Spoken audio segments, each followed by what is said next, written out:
ಬಹಳಷ್ಟು ದೊಡ್ಡ ಮಟ್ಟಕ್ಕೆ ಗಣ್ಯರಿದ್ದಾರೆ. ಮತ್ತು ಕರ್ನಾಟಕ ರಾಜ್ಯ ಮಹಾವಿದ್ಯಾಲಯ ಶಿಕ್ಷಕ ಸಂಘದ ಪದಾಧಿಕಾರಿಗಳು ಹಾಗೂ ಇವತ್ತು ಅಬ್ಬಕ್ಕನ ಬಗ್ಗಾಗಿ ತುಡಿದಂತಹ ಮಾನೀಯರನ್ನು ಗೌರವಿಸುವಂಥ ಈ ಕಾರ್ಯಕ್ರಮ.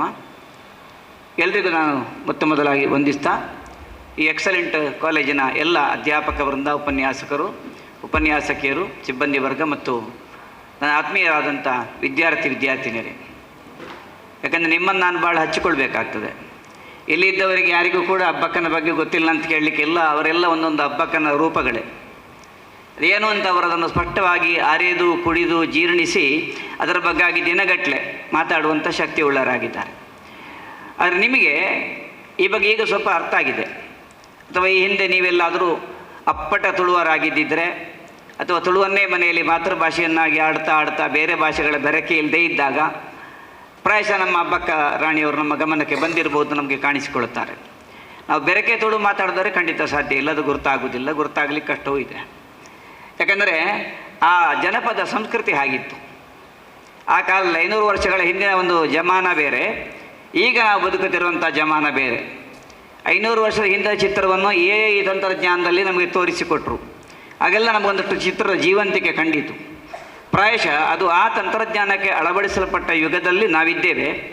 ಅಷ್ಟೂ ದೀರ್ಘವಾದಂಥ ತಲೆಮಾರುಗಳ ಹಿಂದಿನ ಒಂದು ಬದುಕನ್ನು ಮತ್ತೆ ಮತ್ತೆ ಸ್ಮರಿಸಿಕೊಳ್ಳುವಂಥ ಒಂದು ಅವಕಾಶ ನಮಗೆ ಸಿಕ್ಕಿದೆ. ಅದರಲ್ಲೂ ವಿಶೇಷವಾಗಿ ನನಗೆ, ಇಲ್ಲದ್ರೆ ಎಲ್ಲೋ ಇರುವ ಒಬ್ಬ ರವಿಯಲಿವರಾಯ, ಒಂದು ರಾತ್ರಿ ಶಾಲೆಯ ಮುಖ್ಯೋಪಾಧ್ಯಾಯರು, ಒಂದು PUC ಕಾಲೇಜಿನ ವಿದ್ಯಾರ್ಥಿಗಳ ಮುಂದೆ ನಿಂತುಕೊಂಡು ಒಂದು ರಾಣಿ ಅಬ್ಬಕ್ಕನ ಬಗ್ಗೆ 4 ತೊದಲು ಭಾಷೆಯಲ್ಲಿ ಮಾತಾಡ್ತವೆ ಅಂತಂದರೆ ಇದೆಲ್ಲ ಒಂದು ಯೋಗ ಎಣಿಸಿದ ಹಾಗಲ್ಲ, ಅದೆಲ್ಲ ಕೂಡಿ ಬರಬೇಕು. ಅದು ಕೂಡ ಎಲ್ಲಿ? ಅಬ್ಬಕ್ಕನ ಮೂಲ ಸ್ಥಾನದಲ್ಲಿ ಅವರ ಮನೆಯವರು ವಂಶಸ್ಥರಿದ್ದಾಗ ಮಾತಾಡೋದು ಅಂತಂದ್ರೆ ನಾವು ಸ್ವಲ್ಪ ಹಿಂದೆ ಮುಂದೆ ತುಂಬ ಯೋಚನೆ ಮಾಡಬೇಕಾದ ವಿಷಯ. ಆದರೆ ಅವರು ಮಾತೆ ಭಾಳ ಚೆನ್ನಾಗಿ ಅದನ್ನು ವಿವರಿಸಿದರು. ಅವರ ವಂಶಸ್ಥರಾಗಿ ಅವರಿಗೆ ಅದರ ಬಗ್ಗೆ ಒಂದು ಅಭಿಮಾನ ಇರ್ತದೆ, ಯಾರಿಗೇ ಆಗಲಿ. ಯಾಕೆಂದರೆ ವಂಶೋನ್ನತಿ, ಪುರೋನ್ನತಿ, ಕುಲೋನ್ನತಿ ಇದು 3 ಪ್ರತಿಯೊಬ್ಬರ ಜೀವನದಲ್ಲಿ ಇರಬೇಕು. ನಮ್ಮ ವಂಶ ಬೆಳಗಬೇಕು, ನಾವು ಪುರೋಗಾಮಿತ್ವವನ್ನು ಪಡಿಬೇಕು, ಇದರಲ್ಲಿ ಶ್ರೇಷ್ಠತೆಯನ್ನು ಕಾಣಬೇಕು ಅನ್ನೋಂಥ ಅಭಿಮಾನ ಇದ್ದೇ ಇರ್ತದೆ. ಅಂಥ ವಂಶಾವಳಿಗಳ ಮಧ್ಯೆ ಇವತ್ತು ನಾವು ಅಬ್ಬಕ್ಕನನ್ನು ಮತ್ತೆ ನೆನಪು ಮಾಡಿಕೊಳ್ಬೇಕಾಗ್ತದೆ. ಈ ಮೂಡುಬಿದಿರೆಯ ಪ್ರದೇಶದಿಂದಲೇ ಸೋಮನಾಥನ ದಿವ್ಯ ದೇಗುಲದ ಪ್ರದೇಶದಿಂದ, ಅಂದರೆ ಜೀರ್ಣಗೊಂಡ ದೇವಾಲಯದಿಂದ ಉಳ್ಳಾಲದ ಸೋಮನಾಥನವರೆಗೆ ತನ್ನ ಬಾವುವನ್ನು ಹಬ್ಬಿಸಿದರು ಅಬ್ಬಕ್ಕ ದೇವಿ.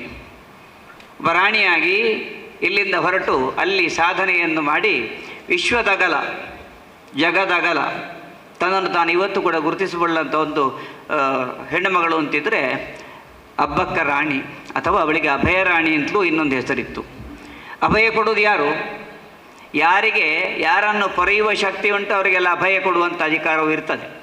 ಅವಳನ್ನು ಅಭಯ ರಾಣಿ ಅಂತ ಕರೆದರು. ಅಬ್ಬಕ್ಕ ರಾಣಿ ಅಂತ ಹೇಳೋದಕ್ಕಿಂತ ಭಾಳ ಸುಲಭವಾಗಿ ಅಭಯ ರಾಣಿ ಅಂತ ನಾವು ಹೇಳ್ಬೋದು.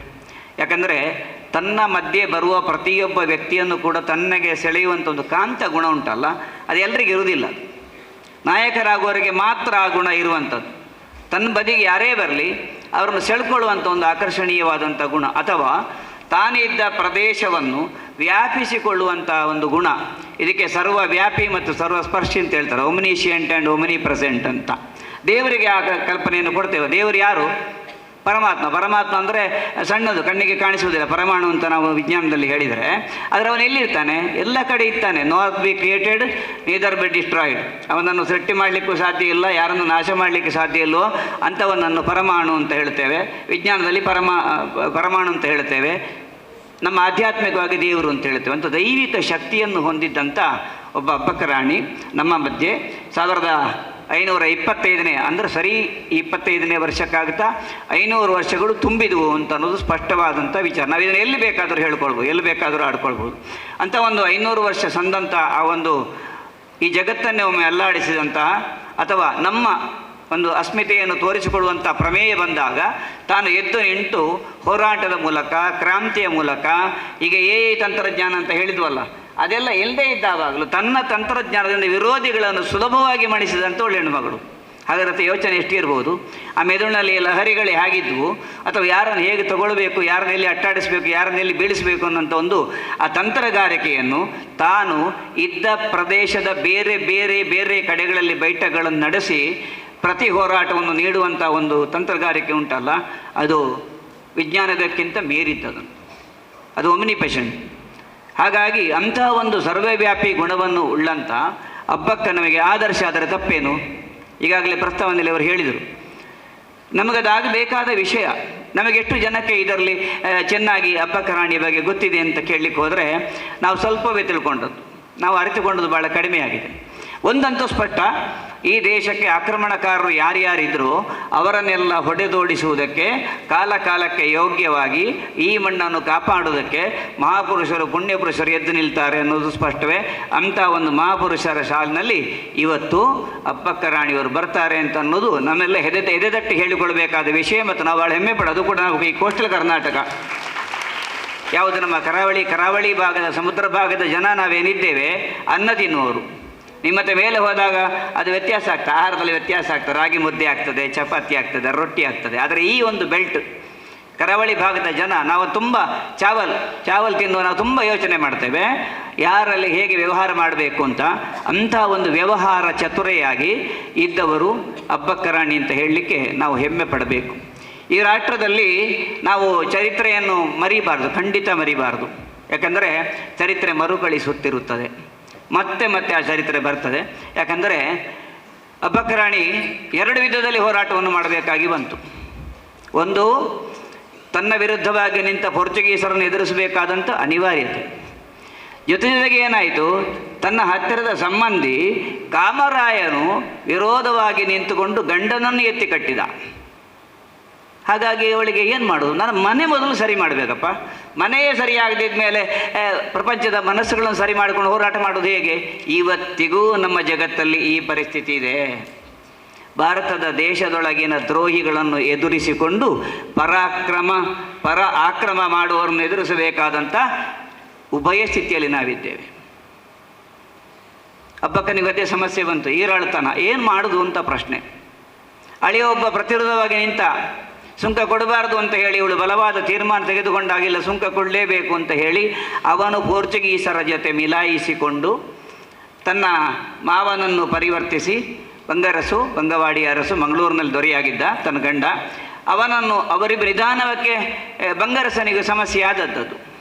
ಹೀಗೆ ಆದವರು ಮಾತಾಡುವಾಗ ಹೇಳಿದರು, ಒಂದು ಇಬ್ಬಂದಿತನ ಬಂತು, ಹೆಂಡತಿಯನ್ನು ಬಿಟ್ಟು ಕೊಡೋದಾ ಅಲ್ಲ ಅಳಿಯನ ಜೊತೆ ಸೇರೋದಾ ಅಂತ ಅನ್ನುವ ಆ ಇಬ್ಬಂದಿತನ ಬಂದಾಗ ಕೊನೆಗೂ ಅವನು ಅಳಿಯನ ಆಮಿಷಕ್ಕೆ ಒಳಗಾಗಿ ಅವನು ಆ ಪಕ್ಷವನ್ನು ಸೇರಿಕೊಂಡ, ಏಕಾಂಗ ಮಹಿಳೆಯಾಗಿ ಉಳಿದರು. ನಮಗೆ ಕಷ್ಟ ಆಗುವುದು ಅದು ಅಮ್ಮ, ಏನಂದರೆ ನಮ್ಮ ಸಪಕ್ಷೀಯರೇ ನಮಗೆ ಹಿಂಸೆ ಕೊಡಲಿಕ್ಕೆ ಪ್ರಾರಂಭ ಮಾಡಿದಾಗ ಹೊರಗಡೆಯಿಂದ ಅವಾಗ ಆಕ್ರಮಣದ ನೋವಿಗಿಂತ ಅದು ಹೆಚ್ಚು ನೋವನ್ನು ಕೊಡ್ತದೆ.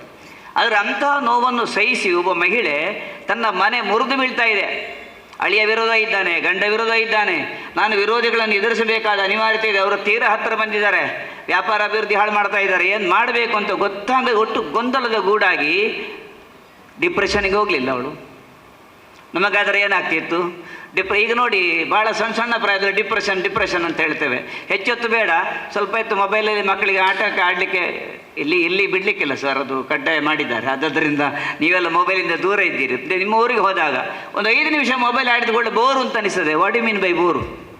R it is a laborious job ಅಂತ ಅನಿಸ್ತದೆ ನಮಗೆ. ಏನು ಲೆಬೋರಿಯಸ್ ಅಂದರೆ ಏನು, what you mean by that laborious?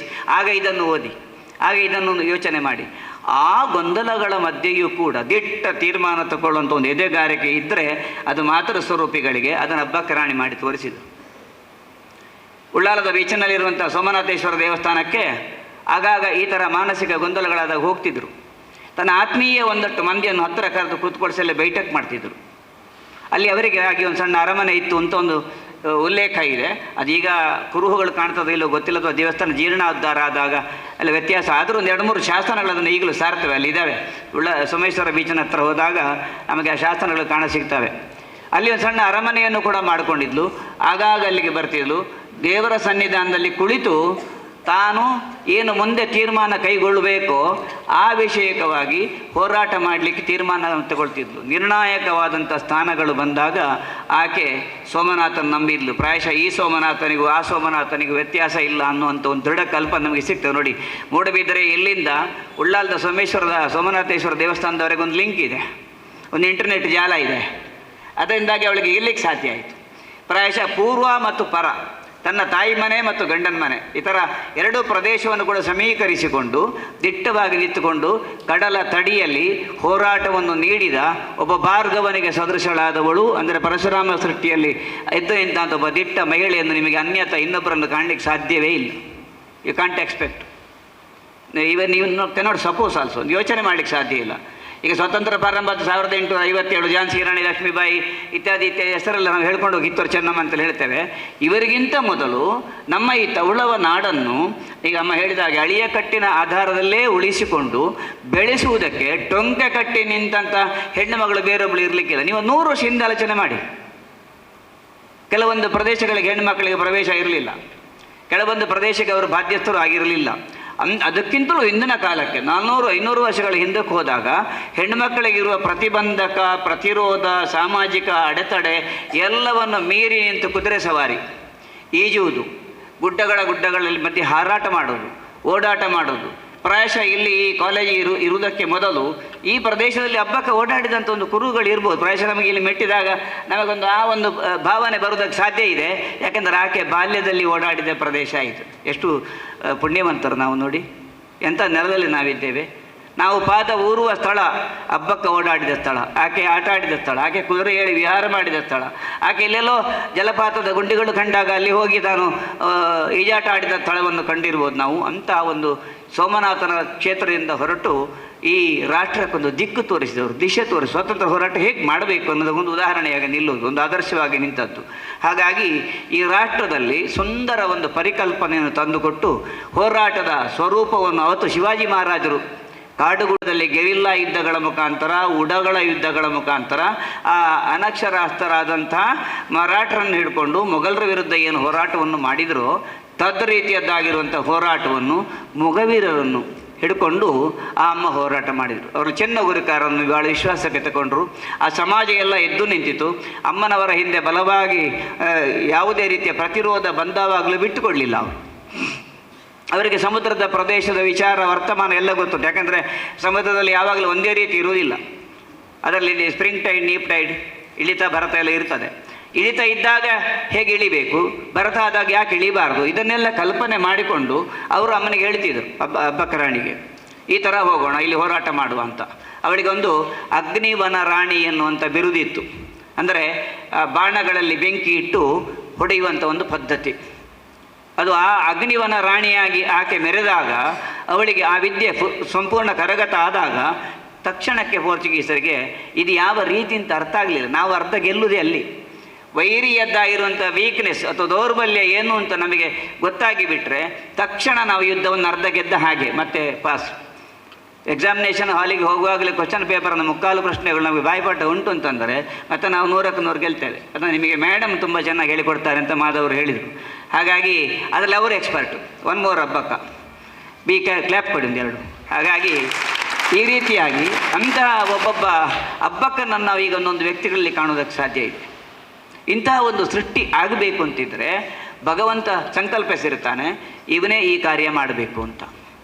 ಈಗ ಇವರೆಲ್ಲ ಈ ಮಹನೀಯರುಗಳು ಏನು ಹಬ್ಬಕ್ಕನ ಬಗ್ಗಾಗಿ ಕೆಲಸ ಮಾಡಿದರು, ಸಂಶೋಧನೆ ಮಾಡಿದರು, ಅವರ ಜೀವನ ಚರಿತ್ರೆಯನ್ನು ಅಭ್ಯಾಸ ಮಾಡಿದರು. ಯಾಕೆಂದರೆ ಯಾವುದು ಮೊದಲು ದಾಖಲಾಗಿರಲಿಲ್ಲ, ನಮಗೆ ಗೊತ್ತಿರಲಿಲ್ಲ. ಈಗಲೂ ಒಂದಷ್ಟು ಒಳ್ಳೊಳ್ಳೆ ವಿಚಾರಗಳು ದಾಖಲಾಗುವುದೇ ಇಲ್ಲ. ಯಾಕೆಂದರೆ ಪ್ರಕೃತಿಯಲ್ಲಿ ಮರೆಯಾಗಿ ಹೋಗಿರ್ತದೆ. ದಾಖಲಾಗದೇ ಇರುವಂತಹ ಕಾಲದಲ್ಲಿನ ಅಂಕಿ ಅಂಶಗಳನ್ನು ಒಟ್ಟು ಮಾಡಿ ಅನೇಕ ಇತಿಹಾಸಗಾರರು ಆ ಕೆಲಸವನ್ನು ಮಾಡ್ತಾ ಬಂದರು. ದಿನಕರ ಉಳ್ಳಾಲ್ರವರು ಈಗಾಗಲೇ ಹೇಳಿದಾಗೆ ಹಬ್ಬಕ್ಕೋತ್ಸವವನ್ನು ಮಾಡಿದರು. ಸರ್ಕಾರದಿಂದ ಒಂದಷ್ಟು ಅನುದಾನವನ್ನು ಪಡೆಯುವ ಪ್ರಯತ್ನ ಮಾಡಿದರು, ಸಾಕಾಗಲಿಲ್ಲ. ಆದರೂ ಕೂಡ ದೊಡ್ಡ ಪ್ರಮಾಣದಲ್ಲಿ ಹೋರಾಟವನ್ನು ಮಾಡ್ತಾ ಹಬ್ಬಕ್ಕೋತ್ಸವವನ್ನು ನಡೆಸುವುದಕ್ಕಾಗಿ ಕೆಲಸ ಮಾಡಿದರು. ಭಾಸ್ಕರ್ ರೈಗಳು ಕೂಡ ಹಾಗೆ ಯಕ್ಷಗಾನ ತಾಳಮದ್ಲೆ ರೂಪದಲ್ಲಿ ಹಬ್ಬಕ್ಕನ ಕಥೆಯನ್ನು ಬರೆದರು, ಅದನ್ನು ಪ್ರದರ್ಶನ ಮಾಡಿದರು. ತುಂಬ ಪರಿಣಾಮವಾಗಿ ನಾನು ನಿಮಗೆ ಇನ್ನೂ ಸ್ವಲ್ಪ ಅಮ್ಮನಿಗೆ ಹೇಳೋದು ಏನಂತಂದರೆ, ನಾವು ಈ ಥರ ಭಾಷಣಗಳಲ್ಲಾಗಲಿ ಅಥವಾ ಸಿನಿಚಿತ್ರಗಳ ಮೂಲಕವಾಗಿ ತೋರಿಸೋದಕ್ಕಿಂತ ಪರಿಣಾಮಕಾರಿಯಾಗಿ ಯಕ್ಷಗಾನ ನಾಟಕದಲ್ಲಿ ತೋರಿಸ್ಲಿಕ್ಕಾಗ್ತದೆ. ಯಾಕಂದರೆ ದೃಶ್ಯ ಬರ್ತದೆ, ವ್ಯಕ್ತಿ ಕಾಣಿಸ್ತಾರೆ. ಹಾಗಾಗಿ ಯಕ್ಷಗಾನ ಮತ್ತು ಈ ನಾಟಕಗಳು ಸಮಾಜವನ್ನು ಅತ್ಯಂತ ಬೇಗ ತಲುಪುವ ಮಾರ್ಗಗಳು. ಆ ಮೂಲಕವಾಗಿ ಕೆಲಸವನ್ನು ಮಾಡಿದ್ದಾರೆ ಭಾಸ್ಕರಗಳು ಕೂಡ. ನನ್ನ ಮಿತ್ರ ಯಾದವ್ರವರು ನಮ್ಮ ಕಾಲೇಜಿನ ಸಹಪಾಠಿ ಕೂಡ. ಅವರು ಕೂಡ ತುಳು ಸಾಹಿತ್ಯ ಅಕಾಡೆಮಿಲಿ ಅವರು ಪುಸ್ತಕಗಳನ್ನು ಬರೆದು ತುಳುವಿಗ ಕೆಲಸ ಮಾಡಿದಂಥ ಒಬ್ಬ ಮಹಾನ್ ವ್ಯಕ್ತಿ. ಹೀಗೆ ಅನೇಕ ಈ ಹಬ್ಬಕ್ಕನಿಗಾಗಿ ಕೆಲಸ ಮಾಡಿದವರು. ಈಗಾಗಲೇ ಅಮ್ಮ ಹೇಳಿದರು ಡಾಕ್ಟರ್ ತುಕಾರಾಮ್ ಪೂಜಾರಿ ಅವರ ಬಗ್ಗೆ. ತುಕಾರಾಮ್ ಪೂಜಾರಿ ಅವರಲ್ಲಿ ಇರುವ ಸಂಗ್ರಹಗಳು ಅದ್ಭುತ, ಅದು ಕೇಳಲಿಕ್ಕೆ ಇಲ್ಲ. ಆದರೆ ಅದಕ್ಕೆ ಮೆರೆದು ಬರೋದು ಯಾವಾಗ ಅಂತ ಕೇಳಿದರೆ, ತುಕಾರಾಮ್ ಪೂಜಾರಿ ಸರ್ ಎದ್ದು ನಿಂತು ಅರ್ಧ ಗಂಟೆಯೋ 1 ಗಂಟೆಯೋ ಒಂದೊಂದು ಸಣ್ಣ ಸಣ್ಣ ವಸ್ತುವಿನ ವಿವರಣೆ ಕೊಡುವಾಗ ನಮಗೆ ಹೊಟ್ಟೆ ತುಂಬುತ್ತದೆ. ಊಟವು ಬೇಡ, ಏನು ಬೇಡ. ನಾವು ತುಂಬ ಸಲ ಹೋಗಿದ್ವಿ. ಒಂದೊಂದು ಚಿಕ್ಕ ಚಿಕ್ಕ ವಸ್ತು, ಈಗ ಒಂದು ನಾಡ ಫಿರಂಗಿ ಉಂಟು ಅಂತ ಇಟ್ಕೊಳ್ಳಿ, ಅದು ಯಾಕೆ ಬಂತು, ಎಲ್ಲಿಂದ ಬಂತು, ಹೇಗೆ ಅದರ ಉಪಯೋಗ ಆಗ್ತದೆ, ಯಾಕೆ ಅದು ಬಂತು ಎನ್ನುವ ಇತ್ಯಾದಿ ಇತ್ಯಾದಿ ಎಲ್ಲ ಮಾಹಿತಿಯನ್ನು ಗಂಟೆಗಟ್ಟಲೆ ನೀಡಬಲ್ಲಂಥ ಒಬ್ಬ ಸಮರ್ಥ ವ್ಯಕ್ತಿತ್ವ ಅಬ್ಬಕ್ಕನ ರೂಪ ಅಂತೇಳಿ. ಅದಕ್ಕೆ ನಾನು ಅಷ್ಟಿದೆ ಅಲ್ಲಿ. ನೀವು ಯಾವಾಗ ಬೇಕಾದರೂ ಹೋಗಿ ಸಂಶೋಧನಾ ಕೇಂದ್ರ ಇರ್ಬೋದು ಅಂತ ಹೇಳಿ, ಅಧ್ಯಯನ ಕೇಂದ್ರ ಇರ್ಬೋದು ಅಂತ ಹೇಳಿ, ತನ್ನ ಮನೆಯನ್ನು ಆ ರೀತಿಯಾಗಿ ಒಳ್ಳೆಯ ಸ್ವರೂಪವನ್ನು ಕೊಟ್ಟು ಅಬ್ಬಕ್ಕನ ರೂಪವನ್ನು ಸಾಕ್ಷಾತ್ ನಮ್ಮ ಕಣ್ಣ ಮುಂದೆ ನಿಲ್ಲಿಸಬಲ್ಲಂಥ ಒಂದು ವ್ಯಕ್ತಿತ್ವ ತುಕಾರಾಮ್ ಸರ್. ಇದು I go to you sir. ಖಂಡಿತವಾಗಿ ನಾವು ತಲೆ ಬಾಗಬೇಕಾದಂಥ ವಿಷಯ. ಇಂಥ ಒಬ್ಬ ಮಹಿಳೆಯ ಬಗ್ಗಾಗಿ ಈ ದೇಶದಲ್ಲಿ ಎಲ್ಲರೂ ನೆನಪಿಟ್ಟುಕೊಳ್ಳುವ ಹಾಗೆ ಮಾಡಿದಂಥ ದೊಡ್ಡ ಕೆಲಸವನ್ನು ಮೇಡಮ್ರವರು ಮಾಡಿದರು. ಸ್ಟ್ಯಾಂಪ್ ಬಿಡುಗಡೆ ಮಾಡೋದರ ಮುಖಾಂತರವಾಗಿ ಇವತ್ತು ಅಬ್ಬಕ್ಕ ನಮಗೆ ಚಿತ್ರರೂಪದಲ್ಲಿ ಕಾಣಸಿಗ್ತಾರೆ. ನಾನು ಕೊಟ್ಟ ಒಂದಷ್ಟು ಅಂಶಗಳು ಪ್ರಾಯಶಃ ನಮಗೆಲ್ಲರೂ ಕೂಡ ಒಂದು ಸ್ಪರ್ಧಾತ್ಮಕವಾಗಿರುವ ಈ ಯುಗದಲ್ಲಿ, ನಮ್ಮ ಅಷ್ಟು ಕಾಂಪಿಟೇಟಿವ್ ವರ್ಲ್ಡ್ ಈಗ, ತಾನು ಗೆಲ್ಲಬೇಕು, ಪ್ರತಿಯೊಂದು ತಾನು ಮುಂದೆ ಇರಬೇಕೆನ್ನುವಂಥ ಒಂದು ಈ ಸಂಘರ್ಷ ಇದೆಯಲ್ಲ ನಮ್ಮೊಳಗೆ, ವಿದ್ಯಾರ್ಥಿಗಳಲ್ಲಿ ಕೂಡ ಹಾಗೆ ನಾನೇ ಗೆಲ್ಲಬೇಕು ಅಂತ ಅನ್ನೋ ಒಂದು ಹುಮ್ಮಸ್ಸು ಇದೆಯಲ್ಲ, ಆ ಯುಗದಲ್ಲಿಯೂ ಕೂಡ ಇಂತಹ ಸಮಾಜಕ್ಕಾಗಿ ತನ್ನನ್ನು ತಾನು ಸಂಪೂರ್ಣವಾಗಿ ಸಮರ್ಪಿಸಿಕೊಂಡು, ಅಪ್ಪಕ್ಕನಿಗೆ ಗೊತ್ತಿಲ್ಲ ರಾತ್ರಿ ಯುದ್ಧದಲ್ಲಿ ಏನಾಗ್ತದೆ, ಹಗಲು ಯುದ್ಧ ಆದರೆ ಏನಾಗ್ತದೆ. ಈ ಸೂಟೆಗಳು ಅಂದರೆ ನಾವು ಯಕ್ಷಗಾನದಲ್ಲಿ ಮಹಿಷಾಸುರವರೆಗೆ ಸೂಟೆ ಹಿಡಿತೀವಲ್ಲ, ಊರಿಗೆಲ್ಲ ಹೋದಾಗ ಯಕ್ಷಗಾನದಲ್ಲಿ ಭಾಗವಹಿಸಿದವ್ರಿಗೆ ಗೊತ್ತಾಗ್ತದೆ. ಆ ರೀತಿ ಸೂಟೆ ಯುದ್ಧ, ತೆಂಗಿನ ಮಡಲ ಗರಿಗಳಿಂದ ಸೂಟೆ ಕಟ್ಟಿಕೊಂಡು ಸೂಟೆ ಯುದ್ಧಗಳನ್ನು ಮಾಡಿದ. ಆಗ ಇವರ ಅಗ್ನಿ ಬಾಣದ ಪ್ರಯೋಗ, ಆ ಮೂಲಕವಾಗಿ ವಿರೋಧಿಗಳನ್ನು ಸುಲಭವಾಗಿ ಸದೆಬಡಿಯುವಂಥ ಒಂದು ಕೆಲಸವನ್ನು ಬಹಳ ಚಾಕಚಕ್ಯತೆಯಿಂದ ಮಾಡುವ ಆ ಗುಣ ಇದೆಯಲ್ಲ, ಎಲ್ರಿಗೂ ಬರಬೇಕು. ನಮ್ಮ ವಿರೋಧಿಯನ್ನು ಹೊಡೆದುರುಳಿಸಬಲ್ಲ ದಾಳ ನಮ್ಮ ಹತ್ರ ಬೇಕು. ನಾವು ಚೆಸ್ ಇವರು ಅಬ್ಬಕ್ಕರಾಣಿ ಚೆಸ್ ಆಡಿದ್ರೋ ಇಲ್ಲೋ ಗೊತ್ತಿಲ್ಲ, ಆದರೆ ಚದುರಂಗದ ಸರ್ವವಿದ್ಯೆಯು ಅವರಲ್ಲಿತ್ತು. ಹೇಗೆ ವಿರೋಧಿಗಳನ್ನು ಟ್ಯಾಕಲ್ ಮಾಡೋದು, ವಿರೋಧಿಗಳನ್ನು ಅಟ್ಯಾಕ್ ಮಾಡೋದು, ಈ ಬಗ್ಗಾಗಿ ಚಿಂತನೆ ಮಾಡ್ತಾ ಆಗಾಗ ಅದಕ್ಕೆ ಅವರು ಹೇಳಿದರು, ಆಗ ಸರ್ವ ಧರ್ಮ ಮತ್ತು ಸರ್ವ ಮತದವರನ್ನು ಒಟ್ಟು ಮಾಡಿಕೊಂಡಿದ್ರು ಅಂತ. ಯಾಕೆಂದರೆ ಉಳ್ಳಾಲದಲ್ಲಿ ಒಂದೇ ಜಾತಿಯವರು ಅಂತ ಇರಲಿಲ್ಲ, ಬೇರೆ ಈಗಲೂ ಇದ್ದಾರೆ, ಬೇರೆ ಜಾತಿಯವರಿದ್ದಾರೆ. ಅವರೆಲ್ಲರ ಮಧ್ಯೆ ಒಂದು ಸಮನ್ವಯ ಮಾಡಿಕೊಂಡು ಅವರನ್ನು ವಿಶ್ವಾಸಕ್ಕೆ ತೆಗೆದುಕೊಂಡು ಸುದೀರ್ಘ ಕಾಲ ಉಳ್ಳಾಲದ ಕೋಟೆಯನ್ನು ಭಾಳ ಭದ್ರವಾಗಿ, ಈಗಲೂ ಸಹ ಆ ಕೋಟೆಯ ಕುರುಹುಗಳು ನೀವು ಪ್ರವಾಸ ಹೋದರೆ ಗೊತ್ತಾಗ್ತದೆ, ಅಲ್ಲಿ ಆಗಾಗ ಕಾಣಸಿಗ್ತದೆ, ಅಲ್ಲಲ್ಲಿ ಇದೆ. ಆಮೇಲೆ ಎಲ್ಲಿವರೆಗೆ ಯೋಜನೆ ಮಾಡ್ತಾರೆ ಅಂದರೆ, ಕಾಂಪೌಂಡ್ ವಾಲ್ ಕಟ್ಟಿದರೆ ಅದರ ಮಧ್ಯೆ ಫಿರಂಗಿಯ ತೋಪಿನ ತುದಿ ಭಾಗವನ್ನು ಇರಿಸಲಿಕ್ಕೆ ಸ್ಥಳ ಮಾಡಿರ್ತಾರೆ. ವೈರಿಗಳು ಒಳಪ್ರದೇಶ ಮಾಡದ ಹಾಗೆ ಕೋಟೆಯ ಸುತ್ತ ಮರಣಗುಂಡಿಗಳನ್ನು ತೋಡಿ ನೇತ್ರಾವತಿಯ ನೀರು ನಿಲ್ಲುವ ಹಾಗೆ ಮಾಡ್ತಾಯಿದ್ರು. ಅಲ್ಲಿ ಗುಂಡಿ ಇಲ್ಲ ಅಂತ ಬಂದರೆ ಇದರೊಳಗೆ ಬಿದ್ದಾಯ್ತು, ಅವನು ಅಲ್ಲೇ ಮುಗಿದೋಯ್ತು. ಇಂಥ ಕೆಲವು ತಂತ್ರಗಳು ವೈರಿ ಪ್ರದೇಶಕ್ಕೆ ಬರಲಿಕ್ಕೆ ಈ ಪುರಾಣದಲ್ಲಿ ನೋಡ್ತೇವೆ. ಅಗ್ನಿದುರ್ಗ, ಜಲದುರ್ಗ, ಪರ್ವತದುರ್ಗ ಅಂತೆಲ್ಲ ನೋಡ್ತೇವೆ. ಅದೇ ರೀತಿ ಈ ಜಲದುರ್ಗಗಳನ್ನು ನಿರ್ಮಾಣ ಮಾಡಿಕೊಂಡು ಕಡಲಿನ ಬದಿಯಲ್ಲಿದ್ದಂಥ ಉಕ್ಕಿನ ಮಹಿಳೆ ಅಬ್ಬಕ್ಕರಾಣಿ ಅಂತ ಹೇಳಲಿಕ್ಕೆ ನನಗೆ ತುಂಬ ಸಂತೋಷ ಆಗ್ತದೆ. ಆಮೇಲೆ ಸ್ಟ್ಯಾಂಪ್ ಬಿಡುಗಡೆ ಮಾಡಿದ ವಿಷಯ ನಾವು ನೋಡಿದ್ದೇವೆ. ಮಂಗಳೂರಿನ ಪ್ರಬಲ ಅರಸನೊಂದಿಗೆ ವಿವಾಹವಾಯಿತು ಅವರಿಗೆ. ಅದೇ ಸಂದರ್ಭದಲ್ಲಿ ಒಂದು ಉಳ್ಳಾಲದ ಸೋಮೇಶ್ವರ ದೈವ ಭಕ್ತಿಯಾಗಿದ್ದರು ಅವರು. ಅಲ್ಲಿ ವ್ಯಾಘ್ರಚಾಮುಂಡೇಶ್ವರಿ ದೇವಸ್ಥಾನ ಅಂತ ಕೂಡ ಒಂದು ದೇವಸ್ಥಾನ ಉಳ್ಳಾಲದಲ್ಲಿ. ಆ ಎರಡೂ ಪ್ರದೇಶಗಳಿಗೆ ಕೂಡ ಸಮಾನವಾಗಿ ಆಕೆ ಹರಕೆ ಒಪ್ಪಿಸ್ತಾ ಇದ್ಲು ಅಂತ ಹೇಳ್ತಾರೆ. ಈಗಲೂ ಸೋಮನಾಥೇಶ್ವರ ದೇವಸ್ಥಾನದಲ್ಲಿ ಒಂದು ಜಲಪಾತ್ರೆ ಉಂಟು, ಶಿವಲಿಂಗದ ಮೇಲೆ ಬಿಂದು ಬಿಂದು ನೀರು ಬೀಳುತ್ತಿರುವಂಥ ಜಲಪಾತ್ರೆ. ಈ ಜಲಧಾರೆಯ ಆ ಪಾತ್ರೆಯನ್ನು ಅಬ್ಬಕ್ಕರಾಣಿ ಕೊಟ್ಟದ್ದು ಅಂತ ಚರಿತ್ರೆ ಹೇಳ್ತಾರೆ, ನನಗೆ ಓದಿದ ನೆನಪೆಲ್ಲೋ. ಆ ರೀತಿ ಜಲಧಾರೆ ವ್ಯವಸ್ಥೆಯನ್ನು ಕೂಡ ಆ ದೇವಸ್ಥಾನದಲ್ಲಿ ಮಾಡಿದರು. ಆಮೇಲೆ ಕೆಲವಾರು ದೇವಸ್ಥಾನಗಳಲ್ಲಿ ಸ್ಥಳಗಳನ್ನು ಉಂಬಳಿ ಕೊಟ್ಟು ದೇವಸ್ಥಾನಕ್ಕೆ ಶಾಶ್ವತ ಪೂಜೆ ಆಗುವ ಹಾಗೆ, ಪೂಜೆ ನಿಲ್ಲದ ವ್ಯವಸ್ಥೆಯಲ್ಲಿ ಶಾಶ್ವತ ಪೂಜೆ ಆಗುವ ಹಾಗೂ ವ್ಯವಸ್ಥೆ ಮಾಡಿದ್ದಾರೆ ಅಂತ ಹೇಳ್ತಾರೆ. ಆಮೇಲೆ ಒಂದು 4 ಚರಣದ ಒಂದು ಪದ್ಯವನ್ನು ಭಾಸ್ಕರ್ ರೈಗಳು ಹಬ್ಬಕ್ಕೋತ್ಸವದ ಯಾವ ಸಂದರ್ಭದಲ್ಲಿ ಬರೆದಿದ್ದರು. ಹಬ್ಬಕ್ಕೋತ್ಸವ ವೀರಾಣಿ ಹಬ್ಬಕ್ಕೋತ್ಸವ, ದೇಶಪ್ರೇಮದ ವೀರನಾರಿಯ ಮಹಿಮೆ ಸಾರುವ ಹಬ್ಬಕ್ಕೋತ್ಸವ, ನಾಡು ನುಡಿಯ ಮೆರೆಯಿಸುವ, ಸ್ವಾತಂತ್ರ್ಯ ಕಿಡಿ ಹೊತ್ತಿಸುವ, ಸಾಹಿತ್ಯ ಕಲೆಯ ಮಿನುಗಿಸುವ, ಉಳ್ಳಾಲ ರಾಣಿಯ ಕೀರ್ತಿಯನ್ನು ಏರಿಸುವ ಹಬ್ಬಕ್ಕೋತ್ಸವ. ಭಾಸ್ಕರ್ ರೈಗಳು ರಚನೆ ಮಾಡಿದಂಥ ಈ ಸಾಲು ಅದು ಪುಸ್ತಕದಲ್ಲಿ ಅಚ್ಚಾಗಿದೆ. ಇದನ್ನು ತುನ್ಸೆ ಪುಷ್ಕಳ ಕುಮಾರ್ ಅವರು ಸಂಗೀತ ಸಂಯೋಜನೆ ಮಾಡಿ ಹಾಡಿದ್ದಾರೆ. ಇಂತಹ ಒಂದು ಈ ರಾಷ್ಟ್ರಭಕ್ತಿಯನ್ನು ಉದ್ದೀಪನಗೊಳಿಸುವಂಥ ರಾಷ್ಟ್ರ ಪುರುಷರನ್ನು ಯಾಕೆ ನಾವು ನೆನಪು ಮಾಡಬೇಕು ಅಂತ ಕೇಳಿದರೆ, ಈಗ ನೀವೆಲ್ಲ ತುಂಬ ಸಣ್ಣ ವಯಸ್ಸಿನಲ್ಲಿದ್ದೀರಿ. ಯಾಕಂದರೆ ನಿಮಗೆಂತ ಒಂದು 4-5 ಪಟ್ಟು ವಯಸ್ಸು ನಮಗೆಲ್ಲ ಆಗಿದೆ. ಹಾಗಾಗಿ ನಿಮಗೆ ಹೇಳುವ ಅಧಿಕಾರ ಉಂಟು.